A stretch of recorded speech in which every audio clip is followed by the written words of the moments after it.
सारे का शुक्रिया अदा कर रहा है। अमृत कालों का कबीर पीछे ध्यान रखो, पीछे मेरे वॉलंटियर वीर मेरे पीछे ध्यान रखो। और कई गुलाब और कई आने के लिए जैसे हमारा किसान मोर्चा से खींच के बनाई थी, और इस जमीन को बचाने के लिए कभी हमने मुगलों को जजिया दिया, कभी राजाओं को कर दिया, और कभी हमने अंग्रेजों को हमने लगान दिया। लेकिन दोस्तों बुजुर्गों, भाषण तो आप हमारे जो नेता बैठे हैं उनका सुनने के लिए आए हैं। मैं आपको 4 नारे लगवाऊंगा, आप केवल जोर लगा करके बड़ी शिद्दत के साथ वो नारे लगा देना। किसान मजदूर एकता जिंदाबाद, हमारा भाईचारा जिंदाबाद, किसान विरोधी सरकार जिंदाबाद, खट्टर साइंस का ना धर्म का ना साइंस का, ना धर्म का ना साइंस का। धन्यवाद रविजा जी। ये लड़का बहुत जुझारू लड़का है, जोधा है, इसीलिए इसको 2 मिनट हम धक्के से करवाया गया। की कोशिश है। अब मैं 2 मिनट लगाऊंगा, उसके बाद रतनलाल जी प्रदेश अध्यक्ष बोलेंगे।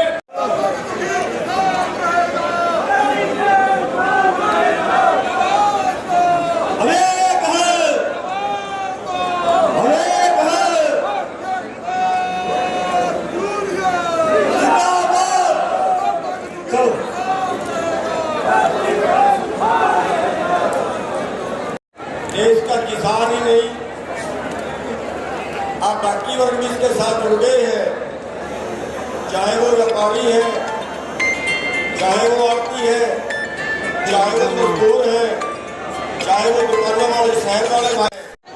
हमारी खेती की हालत, हमारे किसानों की हालत उसके पहले भी अच्छी नहीं है। लंबे समय से सभी लोग लड़ रहे हैं, लेकिन लगातार अमीर और अमीर हो रहा है, गरीब और गरीब हो रहा है, और किसानों की जो है वो इस देश में कमर तोड़ी जा रही है। इसके माध्यम से लाया गया, कारण इसके पीछे ये था कि कोरोना से डर के देश आज अपने घरों में बैठा है। इंडस्ट्री बंद है, फैक्ट्री बंद है, रेल बंद है, जहाज बंद है, इसका विरोध नहीं होगा। सब नेताओं ने बात बताई और किसान को सारी जानकारी है, क्योंकि आप लोग जिस हिसाब से लड़ाइयां लड़ते हो, लड़ाई क्या चल रही, क्यों चल रही, इशू क्या है दिल्ली में, ओ भाई यहां पे क्या है। अच्छा बैठ जाओ ना, थोड़ा थोड़ा बैठ जाओ, बहुत पीछे आप जहां खड़े ना, आपके पीछे 20-20 आदमी है, आप बैठ जाओगे तो वे अगले भी बैठ जाएंगे। बैठ जाओ, बैठो, सामने से बैठ जाओ भाई, आपके पीछे बहुत आदमी है, बैठ जाओ बैठ जाओ। अरे आजाम का आगे ये क्या पजेब ये जगह काट का आगे कुछ जगह है, बैठ जाओ, बैठो सब बैठ जाओ भाई। जगह कम रहेगी, टूट फूट का सब मामला, सब जगह यही हाल हो। जितना लगाते हैं पब्लिक उससे ज्यादा रहे। बैठ जाओ, सुन लो बात। देखो मोर्चे जिस हिसाब के दिल्ली में लग रहे, सरकार वहां की हला हला के देखती है और वे कुछ न कुछ बात बताते रहेंगे आपके बीच में, जिससे किसान हताश हो जाए और किसान अपने घरों को चला जाए। कर्नाटक में दूसरी जगह आंदोलन हो रहे, तो आप लोगों को नहीं पता, ना अखबार में खबरें आएंगी। जो भी संयुक्त मोर्चा खोल देता है उसका असर पूरे देश भर में होता है। वे हमारी भाषा नहीं जानते वहां के लोग, लेकिन भाव सबका एक है, उद्देश्य सबका एक है, और ये है कि एमएसपी की गारंटी मिले, उस पर कानून बने तो हमारे किसान को भी लाभ हो जाएगा। वो कह रहे कि नहीं छोड़ना नहीं, जो कलकत्ता के लोग हैं, जो कर्नाटक के लोग हैं, जो तमिलनाडु के लोग हैं, उन्होंने कहा कि हमारी फसलें तो कभी बिकी नहीं, आप आंदोलन नहीं छोड़ना, हम दूसरी दिल्ली बेंगलोर को बनाएंगे, दूसरा आंदोलन इसी तरह का जैसे दिल्ली में है। ये प्रोग्राम बन गए, हमारे ऊपर मुकदमे हुए इस बात को कहने पे। हमने जब उनको ज्ञान दिया कि आप दिल्ली नहीं आ सकते तो आप दूसरी दिल्ली कर्नाटक में बेंगलोर को बना लो, तो कहा कि भड़का गए। हमने कहा कि हमने भड़काने की बात नहीं करी, हमने किसान को कहा वहां के जो आपके ट्रैक्टर हैं, इन ट्रैक्टर पे पंजाब हरियाणा जैसे दिल्ली के चारों तरफ ट्रैक्टर है, उसमें बम्पर लग रहे हैं, वो बम्पर बैरिकेडिंग तोड़ने के काम आता है। अगर ट्रैक्टर पे बम्पर नहीं होगा तो रेडिएटर फूटेगा, ट्रैक्टर बंद होगा। हमने यही तो बात कही, ये कोई गलत बात होगा कही। प्रधानमंत्री ने कहा कि अपनी फसलों को मंडी के बाहर कहीं पे भी बेच लो।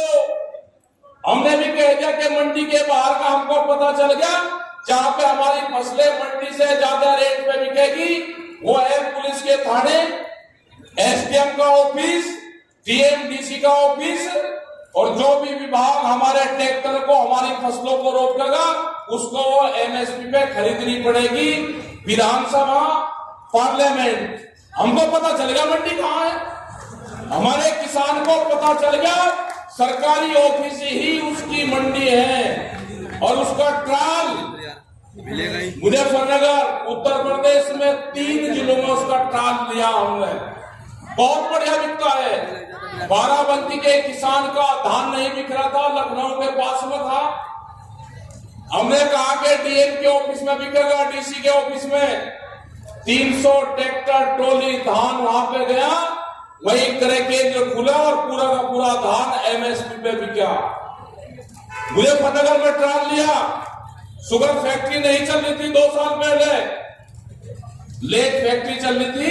हमने फैक्ट्री की डेट दी खुद किसान ने कि जिस तारीख में पिछले साल जो फैक्ट्री चली हमने वही डेट मान ली, इस साल भी उसी डेट में फैक्ट्री चलेगी। किसान अपना गन्ने की छुड़ाई लगा दे और फैक्ट्री में अगर नहीं उसकी पर्ची आ रही तो डीएम उसके डीसी के वहां पर लेकर आ जाए।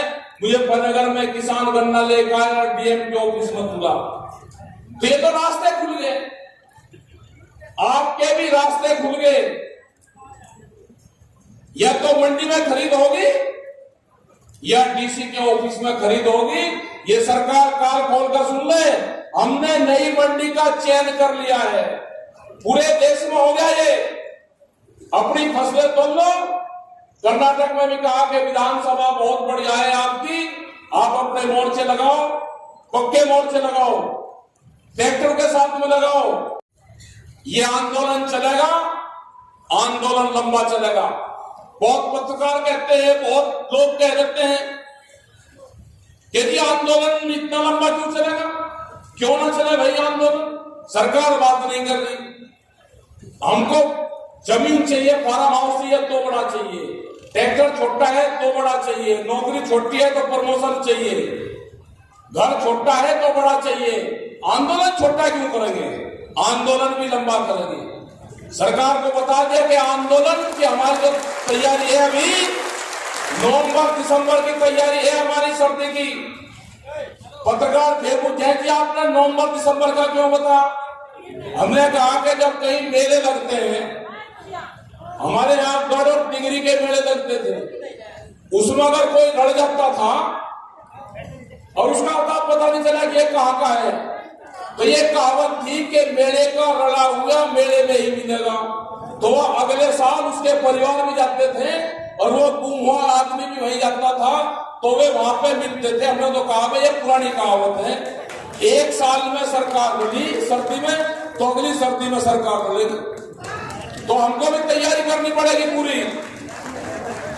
इनका एक और टारगेट है, इन्होंने कहा कि आंदोलन मई और जून में खत्म हो जाएगा, मई में, कि किसान अपनी फसल को नहीं छोड़ेगा। ये जो कहे फादे ने कि जी हमने कह दिया, संयुक्त मोर्चे ने कह दिया कि किसान एक फसल की कुर्बानी दे दे, किसान ने फसल जलानी शुरू कर दी।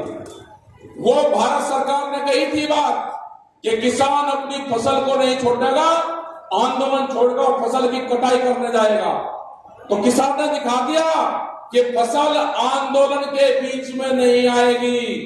वो तो सब लोगों ने अपील करी, किसान ने जब रोका नहीं तो जुताई शुरू कर दी थी किसान ने। ऐसा नहीं करना, ये फसल, इस फसल पे सबका अधिकार है, मजदूर का भी अधिकार है, इस फसल का हमारे पशु का भी अधिकार है, इस फसल पे हमारा भी अधिकार है, हमारे परिवार का भी अधिकार है, देश की जनता का अधिकार है, इस फसल पे आंदोलन का भी अधिकार है। आंदोलन में भी बहुत खर्चा होता है, दंगल भंडारा चलता है, ये फसल ऐसे बर्बाद नहीं करनी। हमने कहा कि फसल की कटाई भी करेंगे, हमने अपनी पूरी कमेटी और टीमें गांव-गांव हमारी बन गई। अगर कोई किसान हमारा आंदोलन पर रहेगा तो उसकी कमेटी उसकी फसल की कटाई करेगी, घबराने की जरूरत नहीं। और न सरकार हमारी संयुक्त मोर्चे की एडवाइजरी बॉडी की मेंबर है कि वो हमको बताएगी कि आंदोलन कैसे खत्म होगा, कैसे चलेगा। आंदोलन चलेगा, पक्के मकानों में चलेगा, कूलर लगकर चलेगा, पंखे लगेंगे, एसी लगकर चलेगा आंदोलन।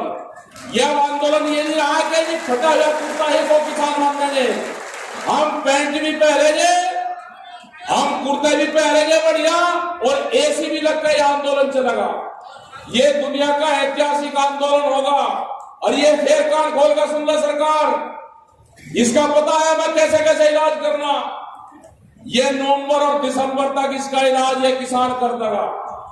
बहुत बड़े सुबह इलेक्शन है, घबराने की जरूरत नहीं, ये किसान इन्हें निपटाता चलेगा। पंजाब की तरफ से फंटा भरा क्या, पंजाब, हरियाणा, राजस्थान, उत्तर प्रदेश सब निपटता चला जाएगा, एक तरफा लगती चली जाएगी झाड़ू। इनका इलाज होगा या तो ये 3 कानून वापसी ले लें, एमएसपी पे कानून बना दें, और हमारा जो संयुक्त मोर्चा है उसकी कमेटी से बात कर ले। आगे के जो फैसले होंगे, हमने बार बार कहा कि फैसले, फसलों के फैसले किसान करेगा और सरकार से फैसले हमारे पंच करेंगे। हमारे पंच भी वही है और हमारा मंच भी वही है। जो सरकार देखती थी ना कि एक कमजोर कड़ी भी कोई मिल जाए, कोई नहीं मिली। हमारे 40 के 40 लोग पूरा प्रेशर बनाकर देख लिया, सबको तोड़ कर देखने की कोशिश करी, कोई कमजोरी कड़ी हमारे लोगों में नहीं है किसी में। और हमारा मंच भी संघ बॉर्डर है और हमारे पंच भी वही रहेगा और हमारा मंच भी वही रहेगा। बहुत लोगों ने कहा कि गाजीपुर का हो गया ना, जो भी फैसले करते हैं हमारी कमेटी फैसले लेती है, जो पहला था वही हमारा रहेगा। हमारे बहुत लड़ाकू क्रांतिकारी लोग हैं इस मोर्चे में, हमको भी बहुत आराम हो गया। जो फैसले होते हैं संयुक्त फैसले होते हैं। पहले अगर एक संगठन का आंदोलन होता था तो उसी को फैसले करने पड़ते थे, अब तो संयुक्त है। 2 महीने से सरकार को रास्ता नहीं पा रहा कि कहां से बातचीत शुरू करे। हमने कहा कि अगर आप तैयार हो, ये बिल वापसी लेने के जो कानून बने हैं, उन्होंने कहा जी हम तो तैयार है, नहीं बयान देते हैं। हमने कहा कि संयुक्त मोर्चा भी तैयार नहीं है, देश का किसान भी तैयार नहीं है, और हमको भी अब ज्यादा जरूरी नहीं है। भाई सर्दी चली गई, बरसात चली गई, अब गर्मी आ गई, और अब तो आदत सी पड़ गई, आदत होगी अब तो ये है कि भाई 2021 का जो साल है वो आंदोलन का साल है। और हरियाणा का जो टिकैत साहब कहते थे कि जब हरियाणा खड़ा हो जाएगा, तो हरियाणा जब खड़ा हो जाएगा तो हरियाणा के लोग जब खड़े हो जाते हैं साथ में, तो सरकारें कांपती है जब। और आज हालात ये है कि जिस तरह से इन्होंने तोड़ने की कोशिश करी थी, इन्होंने तोड़ने की कोशिश करी थी कि पंजाब और हरियाणा को अलग अलग कर दो, पंजाब और हरियाणा को अलग अलग कर दो। बहुत बड़ी साजिश थी वो, उसका पता था। ये 10 दिन पहले ही बात शुरू कर दी थी इन्होंने बात करनी, ये तो सरदारों का आंदोलन है, आप इससे बगल हट जाओ, उत्तर प्रदेश और हरियाणा वाले इससे बगल हट जाओ, हरियाणा वाले को तो आंदोलन है ही नहीं। मगर ठीक है ना, बात के हट दो, कहां तक ये जाते हैं। फिर कहा कि ये तो तलवार लेकर चलते हैं, ये लड़ाई झगड़ा करेंगे तो आपको बंधक बनाओगे। मगर और आगे बताओ, कहने लगा जी इनसे बगल बैठ जाओ, इन्हें तो हम तुरंत भगा देंगे। मगर ये है साजिश, ये कोई धार्मिक आंदोलन लड़ने आ रहे? अरे किसानों का आंदोलन है, पंजाब को कैसे छोड़ देंगे? पहली बार पंजाब मजबूती के साथ में, और सारी जितनी जत्थेबंदी थी वो सब साथ में आई। इससे बढ़िया मजबूती कहां मिल सकती थी? हरियाणा पूरा साथ में आया, उत्तर प्रदेश साथ में आया, राजस्थान थोड़ा सा लेट चला लेकिन साथ में आया राजस्थान, मध्य प्रदेश साथ में आया, और ट्रेनें बंद थी, नहीं तो दिल्ली का इलाज तो इससे पहले हो गया होता। ट्रेन बंद कर रखी, ये भी बड़ी साजिश है, ट्रेन को बेचने का काम चल रहा है। लेकिन जिस हिसाब से जो ट्रैक्टर थे हमारे, जो लोगों ने अनाज यहां पे इकट्ठा होगा, अनाज व्यापारियों की कैद में जाएगा, भूख के आधार पे देश में रोटियों की कीमत तय होगी। भूख कितनी लगेगी उसके आधार पे देश में रोटियों की कीमत तय होगी। भूखे आदमी से पूछा जाएगा कि आपको कितनी भूख लगी है सुबह ही, वो कहेगा जी कम है, दोपहर चल जाए। कहने लगा अच्छा इसको शाम को रोटी देना, इसको 3 बजे रोटी देना, ये जो 2 रुपए की खरीद रहा है ना 3 बजे तक ये 8 रुपए की हो जाएगी। ये हालात होंगे। आपने देखा होगा, सर्वे कर लेना आप लोग, आपके यहां पे जब हाईवे पर चलोगे, ये मैकडोनाल्ड्स, KFC, ये कंपनियां हैं जो फूड चेन में खाने के भोजन में, ये बचा हुआ भोजन किसी आदमी को नहीं देते।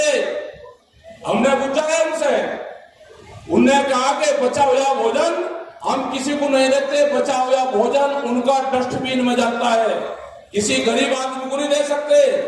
उन्होंने कहा कि गरीब आदमी को देंगे, अपने नौकर पुरुष को देंगे तो आदत खराब हो जाएगी, वो डस्टबिन में कचरे में डालते हैं पूरा भोजन। तो इसी तरह की कंपनियां आ रही है, आपके भोजन पे अधिकार जमाएगी, गरीब आदमी की रोटी तिजोरी में बंद होगी, अनाज देश का तिजोरी में बंद होगा, भूख के आधार पे देश में कीमतें तय होगी। ये लड़ाई मजदूरों की भी है, ये लड़ाई जो दुकानदार है हमारे, वॉलमार्ट जैसी कंपनियां आ रही, बड़ी बड़ी कंपनियां जिसके पास में 10,000 पानी के जहाज हैं, वो 15 दिन में, 1 महीने में एक देश का पूरा अनाज उठा के दूसरे देश में पटक सकते हैं। पंचायत की, तो आपको लगता है कि सरकार अपने जो काले कानून है वो वापस लेगी? हाँ लेगी, वापसी लेगी। तो सर जैसे अभी आपकी आगे की रणनीति क्या है? आगे की रणनीति ये है कि वहाँ गर्मी लग रही है, पंखे लगाओगे, झोंपड़ी बढ़िया बनाएंगे, कूलर लगाएंगे, और सरकार जाकर बात करेगी हमारे साथ सर्दी में।